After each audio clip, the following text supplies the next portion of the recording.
Breaking news. YCP మాజీ నేత మాజీ ఎంపీ విజయసాయిరెడ్డిపై మాజీ సీఎం జగన్ తీవ్ర విమర్శలు గుప్పించారు.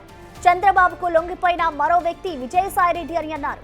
రాజ్యసభ సభ్యునిగా 3.5 సంవత్సరాలు పదవీ కాలం ఉండగా చంద్రబాబు కూటమికి మేలు చేసేందుకు ఆయన రాజ్యసభ సభ్యత్వానికి రాజీనామా చేశారని ఆరోపించారు జగన్. విజయసాయిరెడ్డి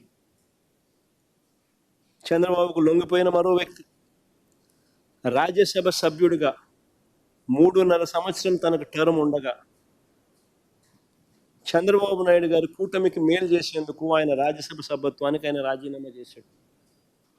వైఎస్ఆర్సీపీకి ఎమ్మెల్యేల బలం లేదు, మళ్ళీ రాజ్యసభకు వైఎస్ఆర్సీపీ పంపించే అవకాశం ఉండదు అని తెలిసి తన రాజీనామా వల్ల చంద్రబాబు నాయుడు గారి కూటమికి మేలు జరుగుతుందని తెలిసి తన 3.5 సంవత్సరం టర్ము ఆ కూటమికి తాను ప్రలోభాలకు లోనై అమ్మేసి, అలాంటి వ్యక్తి ఇచ్చే స్టేట్మెంట్లకు ఏం వాల్యూ ఉంటుంది? అటువైపు నుంచి మనం కూడా ఇటువైపున ఏమన్నా తీసుకొని ఇటువైపున తీసుకొని ఇదే మాదిరిగానే చెప్పిస్తే వాల్యూ ఉంటుంది. ఇంకొక ఆయన విజయసాయిరెడ్డి చంద్రబాబుకు లొంగిపోయిన మరో వ్యక్తి.